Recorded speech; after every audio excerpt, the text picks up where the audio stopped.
আমাদের বর্তমান নেতা ডক্টর ইউনূস, উনি সব রাজনৈতিক নেতৃবৃন্দদেরকে ডেকেছেন একটা ইস্যুকে কেন্দ্র করে। তার মানে গোটা বাংলাদেশ এক হয়ে গিয়েছে। আমরা সবাই উদ্বেলিত হয়েছে, উচ্ছ্বসিত হয়েছে, ঠিক কিনা বলেন? রাজনৈতিক নেতাদেরকে ডেকেছেন উনি, আমরা এক হয়েছি। এরপরে ধর্মীয় অঙ্গনের যে লিডাররা, বিভিন্ন ধর্মের, শুধু মুসলিম না, সবাইকে ডেকেছেন, আমরা ঐক্যবদ্ধ হয়েছি। এটাকে বলে ন্যাশনাল ইউনিটি, জাতীয় ঐক্য।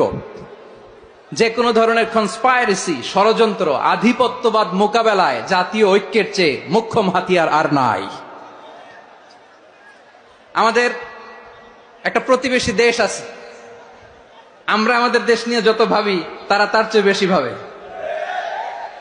কথা বুঝতেছেন না? আরো ভেঙে বলতে হবে। হ্যাঁ, আমরা আমাদের দেশ নিয়ে যত উদ্বিগ্ন, এদের আরো টেনশন বেশি। বলেন, আমাদের দেশে শান্তি আছে না নাই?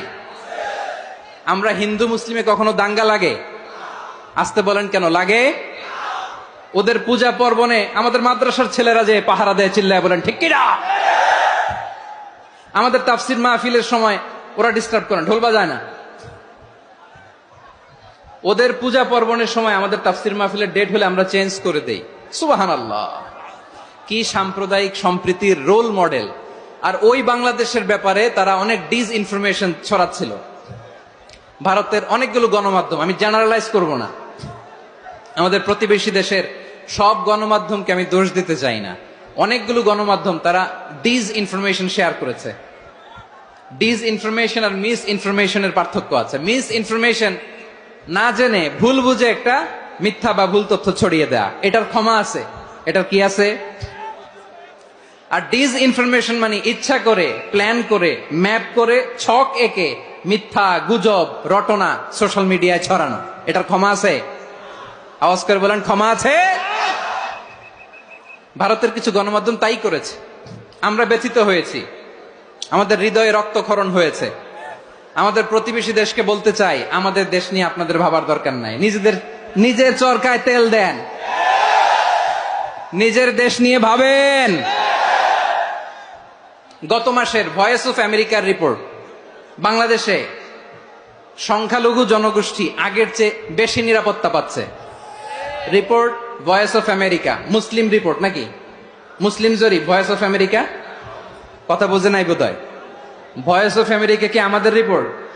না, ভয়েস অফ আমেরিকার জরিপ, বাংলাদেশের সংখ্যালঘু জনগোষ্ঠী আগের চেয়ে ভালো নিরাপত্তা পাচ্ছে। শুধু এখানেই শেষ না, মাইক্রোসফটের একটা জরিপ শোনাই আপনাদেরকে। তারা সারা পৃথিবীতে গুজব, ভুয়া আর মিথ্যা নিউজ ছড়ানোতে কোন দেশ সেরা একটা রিপোর্ট করেছে। এর মধ্যে 1 নম্বরে এসেছে ভারতের নাম। মাইক্রোসফট তো মুসলমানরা চালায় না? কথা বোঝে নাই বোধহয়। প্রতিবেশী দেশকে বলবো, আপনারা নিজের চরকায় তেল দেন, আপনারাও শান্তিতে থাকেন, আমাদেরকেও শান্তিতে থাকতে দেন। সব চেঞ্জ করা যায়, প্রতিবেশী চেঞ্জ করা যায় না। আমাদের ল্যান্ড তাদের ল্যান্ড, পাশাপাশি। আমরা চাই তারাও সুখে থাক, আমরাও সুখে থাকি, ঠিক কিনা? কিন্তু প্রতিবেশী হলে বন্ধুত্বপূর্ণ আচরণ করতে হয়। প্রতিবেশী যদি বন্ধু না হয়ে প্রভু হতে চায়, এরকম দানব প্রতিবেশী কেউ চায় না। ভারত যদি বন্ধুত্ব উপহার দেয়, আমরাও বন্ধুত্ব দিব, কি বলেন? তারা যদি বন্ধু সুলভ আচরণ করে, আমরাও বন্ধুত্ব উপহার দেব। কারণ আমাদের পররাষ্ট্র নীতি হচ্ছে সবার সাথে বন্ধুত্ব, কারোর সাথে বৈরিতা নয়। আলহামদুলিল্লাহ বলেন, কত চমৎকার পলিসি আমাদের।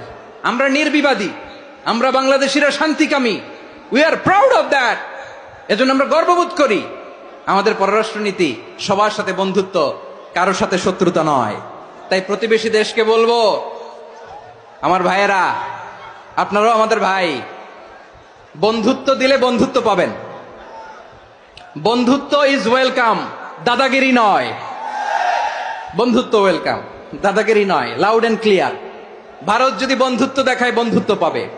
কিন্তু ভারত যদি বাংলাদেশে আধিপত্যবাদ বিস্তার করতে চায়, বাংলাদেশের 18 কোটি জনগণ সেটা রুখে দেবে। ভারত যদি গৌর গোবিন্দের ভূমিকায় নামতে চায়, দেশের 18 কোটি মুসলমান শাহজালালের ভূমিকায় নামবে।